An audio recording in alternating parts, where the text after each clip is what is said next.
38 வருஷமாக இந்த சேம்பருக்குள்ளே திறமையாக வேலை செய்த ஒரு அதிகாரி அசோக குமாரஸ்ரீ அவர்கள் வருகின்ற 12ஆம் தேதி பதவியிலிருந்து, அதாவது ரிட்டையர் பண்ணுவதாக கேள்விப்பட்டேன். அவர் ஒரு சிறந்த அதிகாரி. அவருக்கு எனது கட்சியான அகில இலங்கை மக்கள் காங்கிரஸ் சார்பிலே வாழ்த்துக்களை, அவருடைய எதிர்காலம் சிறப்பாக அமைய பிரார்த்தனைகளோடு கூறிக்கொள்கின்றேன்.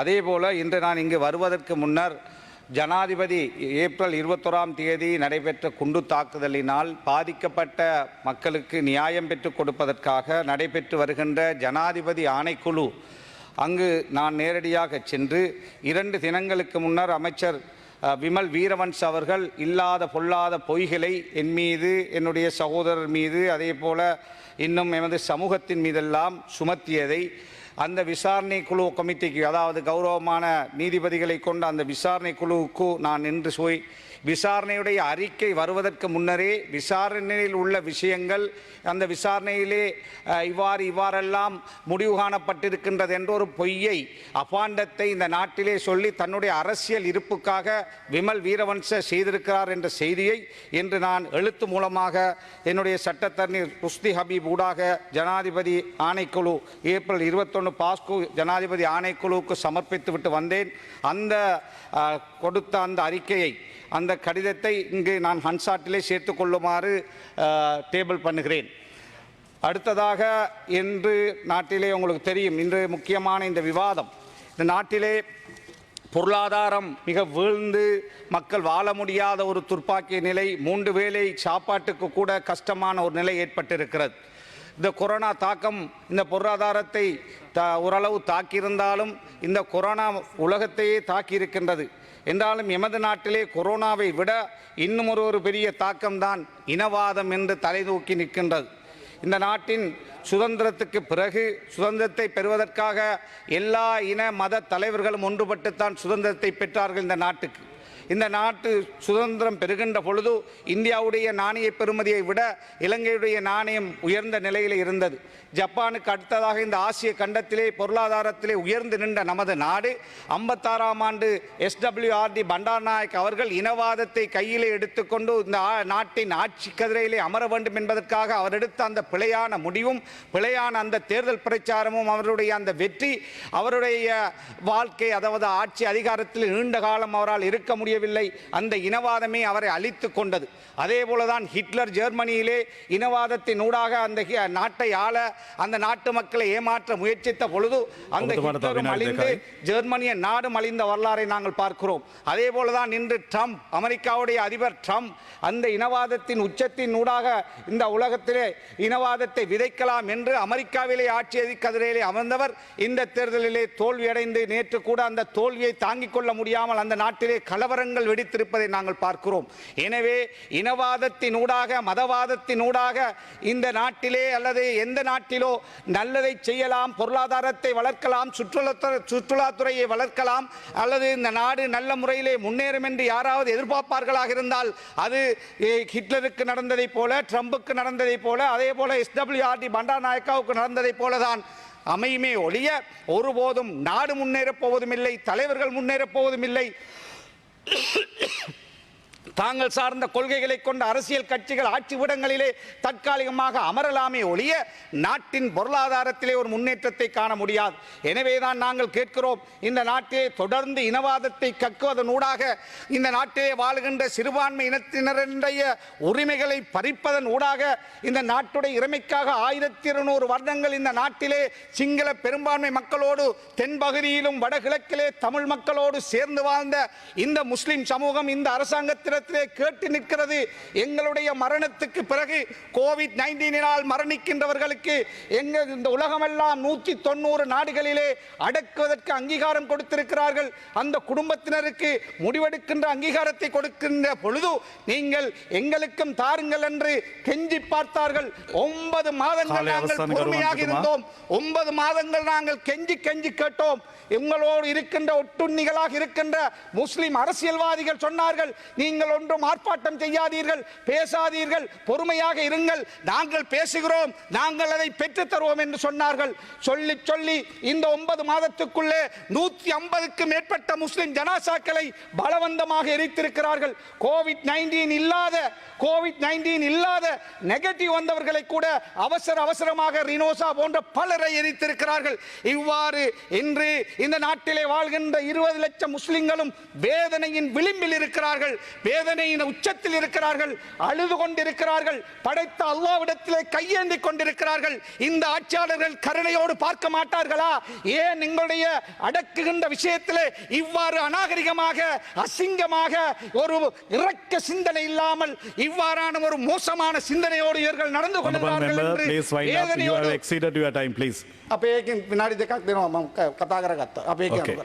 எனவே எங்களுடைய இந்த ஆட்சியாளர்களிடத்தில் நான் கேட்கிறேன், நீங்கள் இந்த முஸ்லிம் சமுதாயத்துடைய மையத்துக்களை எரிப்பதனூடாக உங்களுடைய வாக்குகளை அதிகரிக்கலாம். அடுத்த பாராளுமன்ற தேர்தலிலே, அடுத்த ஜனாதிபதி தேர்தலிலே, வரப்போகின்ற மாகாண சபை தேர்தலிலே அல்லது உள்ளூராட்சி மன்ற தேர்தலிலே அதிக ஆசனங்களை பெறலாம் என்று நீங்கள் எண்ணுவீர்களாக இருந்தால் இது இந்த 20 லட்சம் முஸ்லிம்களை அவர்களுடைய வேதனைக்குள்ளே ஆக்குவது மட்டுமல்ல, இந்த உலகத்திலே வாழ்கின்ற 2.5 பில்லியன் முஸ்லிம்களுடைய உள்ளத்தை உடைக்கிறீர்கள். இந்த உலகத்திலே இருக்கின்ற இலங்கையோடு ஒற்றுமையாக, இலங்கைக்கு நட்பெயராக, இலங்கையோடு சேர்ந்து வர்த்தக ரீதியாக, பொருளாதார ரீதியாக, அரசியல் ரீதியாக இணக்கப்பாட்டோடு இருக்கின்ற 57 முஸ்லிம் நாடுகள் என்று உங்களிடத்திலே கேட்டு நிற்கின்றது. இந்த அநியாயத்தை செய்யாதீர்கள்.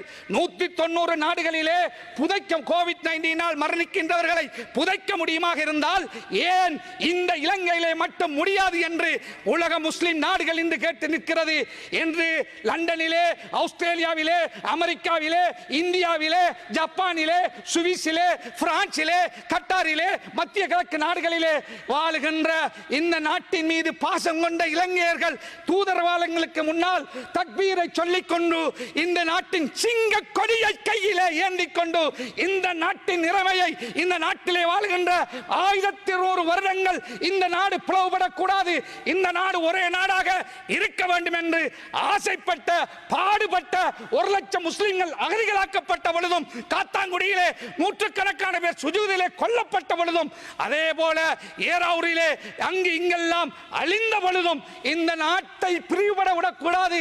இது நமது நாடு, சின்ன நாடு, அழகான நாடு. இந்த நாடு பிளவுபட்டு விடக்கூடாது. இந்த நாடு ஒன்றாக இருக்க வேண்டும், சிங்களவர்களோடு தமிழர்களோடு சேர்ந்து வாழ வேண்டும் என்று ஆசைப்பட்ட ஒரு சமுதாயத்துடைய உரிமை கடைசியாக மரணித்த பிறகு மதக்கடமைகளை செய்ய நாங்கள் கேட்கவில்லை, மதக்கடமைகள் செய்யுமாறு நாங்கள் கேட்கவில்லை, குளிப்பாட்ட கேட்கவில்லை, கபடிட கேட்கவில்லை, பிரார்த்தனை புரிய கேட்கவில்லை. நீங்கள் எரிப்பதா அடக்குவதா என்றால் இந்த WHO நிறுவனம் சொல்லி இருக்கிறது, அங்கே உள்ள எக்ஸ்பர்ட் சொல்லி இருக்கிறார்கள், அடக்கவும் முடியும், எரிக்கவும் முடியும் என்று. எனவே 190 நாடுகளிலே முடியுமாக இருந்தால் ஏன் இலங்கையிலே மட்டும் நீங்கள் அடக்குவதற்கு அனுமதிக்க முடியாது என்று நான் கேட்கின்றேன். ஜனாதிபதியிடம் கேட்கின்றேன், பிரதமரிடத்தில் கேட்கின்றேன், சுகாதார அமைச்சரிடத்தில் கேட்கின்றேன். இந்த அநியாயத்தை தொடராதீர்கள். நீங்கள் செய்வது சாதாரண விஷயம் அல்ல. எமது மக்களுடைய கோவிட்-19 மரணிக்கின்ற மையத்துக்களை எரிப்பது எம்மை உயிரோடு போட்டு எரிப்பதை போல இந்த நாட்டிலே வாழ்கின்ற முஸ்லிம் சமூகம் ஆத்திரப்படுகிறது. 30 வருஷ யுத்தம் உங்களுக்கு போதாதா? சஹரான் போன்ற சுயநலவாதிகள், நயவஞ்சகர்கள் ISIS நாட்டுக்கு அடிமையாகி நமது நாட்டிலே 1000 வருஷம் அமைதியை விரும்பிய முஸ்லிம் சமுதாயத்தின் மீது இந்த சந்தேகத்தை ஏற்படுத்துகின்ற பயங்கரவாத தாக்குதலை செய்துவிட்டு சென்ற பொழுது முழு முஸ்லிம்களும், அரசியல் தலைமைகள், உலமா சபை, மக்கள், சிவில் அமைப்புகள் ஒன்றுபட்டு அவர்களை மையத்தை கூட எங்களுடைய மையத்துவாடிகளிலே நாங்கள் அடக்கவில்லையே, நாங்கள் அதை எதிர்த்தோமே, சாய்ந்த மருதிலே காட்டிக் கொடுத்தோமே, அதற்கு பின்னால் இருந்தவர்களை எல்லாம் காட்டிக் கொடுத்தோமே. அப்படிப்பட்ட ஒரு சமுதாயத்தை பழி தீர்க்கிறீர்களே, ஏன் அரசியலுக்காக செய்கிறீர்கள்? நேற்று அமைச்சர் பவித்ரா சொல்லுகிறார், பொய்யை சொல்லுகிறார், வாய் கூசாமல் சொல்லுகிறார். அதாவது எக்ஸ்போர்ட் கமிட்டி அதை சொல்லுகிறார், உப கமிட்டி என்று. எக்ஸ்பர்ட் கமிட்டி இங்கே இருக்கிறது, சுகாதார அமைச்சுடைய செயலாளர் 24ஆம் தேதி 12ஆம் மாதம் எக்ஸ்பர்ட் கமிட்டியை டாக்டர் எஸ் முனசிங்க அமைக்கிறார் செயலாளர். அதிலே இருக்கின்ற இவர்களுடைய பெயர்களை சொல்லுகிறேன். Professor Jennifer Perera, senior professor in microbiology chairman. Professor Neelika Malavige, professor in microbiology. Doctor Geethani Galagoda, consultant virologist. Doctor Janaki Abeynayake, consultant virologist. Doctor Rajiva de Silva, consultant immunologist. Doctor Kanthi Nanayakkara, consultant vaccinologist. Doctor Mallika Karunaratne, microbiologist. Doctor Sharanga Sumathipala, virologist. Doctor Nadeeka Janaka, consultant virologist. Dr. Rohit Muthugala, consultant virologist. ගරු මන්ත්‍රීතුමා මම ඔබ අවසන් කරන සමාවෙන්න කාලේ අද ලොකු ගැටලුවක් කාලේ. තව විනාඩියක් දෙන්න මගේකින් අඩු කරගන්න අපේ. විනාඩියකින් විතර කරන්න. ඒ වගේ இப்படிப்பட்ட ப்ரொஃபஸர்மார், வைரலஜிஸ்ட்மார், மைக்ரோபயாலஜிஸ்ட், இம்யூனாலஜிஸ்ட் இவர்கள் எல்லாம் சொல்லுகிறார்கள் அடக்க முடியும் என்று. அவர்களுடைய அறிக்கை வந்த பிறகு நேற்று வாய் கூசாமல் இந்த பவித்ரா வன்னியாராய்ச்சி அமைச்சர் இங்கு வந்து பச்சை பொய்யை சொல்லுகிறார். அதை கொண்டு போய் டெக்னிக்கல் கமிட்டியிலே போடுகிறாராம். டெக்னிக்கல் கமிட்டி அவர்களுடைய இவ்வாறான எக்ஸ்பர்ட் இருக்கிறார்கள் என்று கேட்கிறேன். அந்த கமிட்டியிலே பொலிட்டீசியனால் நியமிக்கப்பட்டவர்கள் அல்லது அரசியல் செய்கின்றவர்கள், இந்த நாட்டில் இனவாதத்தை கக்க வேண்டும் என்பவர்கள். அவர் அதிலே ஒரு தலைவராக இருக்கின்ற சன்ன டாக்டர் பேஸ்புக்கிலே போட்டிருக்கிறார், இந்த மையத்துக்களை அடக்க கொடுத்தால், இந்த மையத்துக்களை அடக்க கொடுத்தால் அது அதாவது உருவெடுத்து அதாவது குண்டுகளாக மாறிவிடுவார்கள் என்று சொல்லியிருக்கார். அப்படிப்பட்ட ஒரு இனவாதியை தலைமையாக கொண்ட கமிட்டி, அந்த கமிட்டிக்கு இந்த எக்ஸ்பர்ட் அவர்களுடைய அறிக்கையை போடப்போவதாக சொல்கிறார். எனவே நான் இந்த டாக்டர் முனசிங்கவுடைய கடிதத்தை 24/12 கடிதத்தை ஹன்சாட்டிலே சேர்க்குமாறு கோருகிறேன். அதே போல இந்த நான் சொன்ன அத்தனை ப்ரொஃபசர் கன்சல்டன்ட் வைரலஜிஸ்ட் அவர்களுடைய அறிக்கை அடக்க முடியும் என்று சொன்ன அந்த அறிக்கையும் ஹன்சாட்டிலே சேர்க்குமாறு கேட்டுக்கொள்கிறேன். அதே போல இன்னும் ஒரு விடயத்தை கூறி முடிக்கிறேன். தி டிக்னிட்டி, அதாவது WHO கைட்லைன்ஸ் செப்டம்பர் 4ஆம் தேதி 2020 சொல்லுகிறது, the dignity of the dead, their cultural and religious traditions and their families should be respected and protected throughout. මේක කවුද කියන්නේ? World Health Organization circular එකක්. එහෙම කියනකොට ගරු පවිත්‍රා වන්නියාරාච්චි ඇමතිතුමිය ඊයවිල්ලා මෙතන කියනවා අපි ආගම ගැන බලන්න, කල්චර් ගැන බලන්න, වෙන දේවල් බලන්න අපි ටෙක්නිකල් කොමිටි වාර්තාව අනුව කරනවා කියලා.